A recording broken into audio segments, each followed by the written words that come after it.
சிம்ம ராசியில் பிறந்தவர்களுக்கு இந்த வாரம் நல்லா இருக்குமா அப்படின்னு பார்த்தீங்கன்னா, சிம்ம ராசி அதிபதி எங்கே போய் உட்காந்துருக்கார் பாருங்கள், 8ஆம் இடத்துல இருக்கார். 8ங்கிறது ஒரு அசிங்கம் அவமானத்தை கொடுக்கக்கூடிய ஒரு இடம், அதுவும் ராகுவோடு சேர்ந்திருக்கார். அதனால் கொஞ்சம் வெளிவட்டார பழக்க வழக்கங்களில் வேலை பார்க்குற இடம், அறிமுகம் இல்லாத இடம், மிகுந்த எச்சரிக்கையோடு இருங்க. குடும்பத்திலேயும் சண்டை சச்சரவு வரும். 2ல் கேது இருக்கிறதால கணவன் மனைவிக்குள்ளே மட்டும் இல்லை, மற்ற குடும்ப உறுப்பினர்கள்ட்டையும் கருத்து வேறுபாடு வரும். வேலை பார்க்குற இடம், தொழில் பண்ணுற இடம், எல்லா இடத்துலையும் கொஞ்சம் அமைதியாக பேசுங்க. இளைய சகோதரர்களால் ஆதரவு கண்டிப்பாக உண்டு.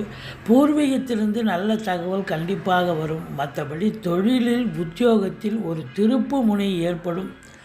ஏன்னா ஒரு கேந்திராதிபதி இன்னொரு கேந்திரம் ஏறுவது என்பது மிக சிறப்பு.